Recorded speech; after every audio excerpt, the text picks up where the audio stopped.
सर्वात प्रथम मी आदरणीय जरांगे साहेबांचा धन्यवाद हे करतोय का कारण त्यांनी मुस्लिम समाजाच्या आरक्षणाच्या विषयी मुद्दा उठवलेला आहे आणि आमच्या पक्षाचे उपाध्यक्ष सलीम सारंग यांनी सुद्धा हा विषय अजितदादाच्या कानावर घातलेला आहे, त्याचा पण मी धन्यवाद देतोय. परंतु खाली न्यूजमध्ये येऊन मुस्लिम समाजाला आरक्षण भेटेल असा होत नाही.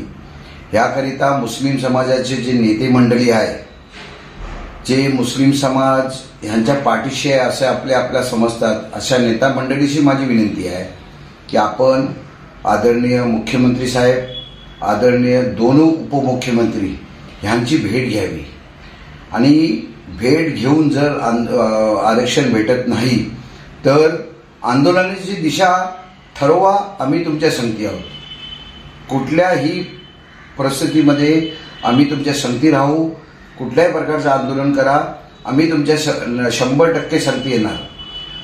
आदरणीय अजितदादा पवार यांची बोलल्यानंतर सलीम सारंग यांनी स्वतः माध्यमातून डिक्लेअर केलेलं आहे की जर मुस्लिम समाजाला आरक्षण भेटलं नाही तर आम्ही मोठ्या प्रमाणात आंदोलन करू.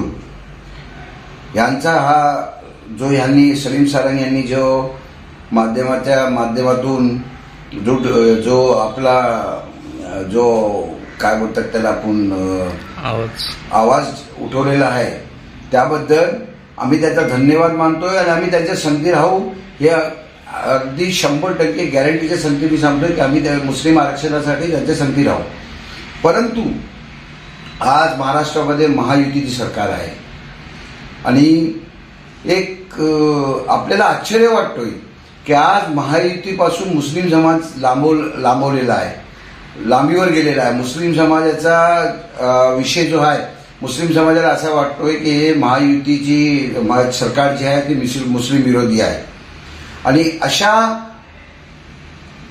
अशा माहोलमध्ये महायुतीचे नेते आज मुस्लिम समाजाला टार्गेट करतात आणि 4-5 दिवसापूर्वी महायुतीच्या नेते मंडळींनी असं माध्यमातून सांगितलं की लुंगीवाल्यांनी उद्धव ठाकरेला मतदान दिले.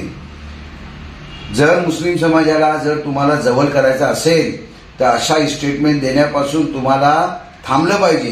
हे असं स्टेटमेंट देऊन कुठलाही मुस्लिम समाज तुमच्या जवळ येणार नाही. तुम्ही जर मुस्लिम समाजाला इज्जत दिली तरच मुस्लिम समाज तुम्हाला इज्जत देईल आणि तुमच्या जवळ येईल. नाहीतर निवडणुकीमध्ये मोठ्या प्रमाणात तुम्हाला फटका बसेल. यांची जाणीव ठेवावी तुम्ही. आणि याच्या पुढं महायुतीच्या नेते मंडळींनी ह्या आपल्या स्टेटमेंटवर कंट्रोल ठेवून मुस्लिम समाज कसा जवळ येईल यावर लक्ष घालावं आणि मुस्लिम समाजाला आरक्षण कसं देता येईल यावर लक्ष ठेवून मुस्लिम समाजाला जवळ करावं ही विनंती आहे तुमच्याजवळ.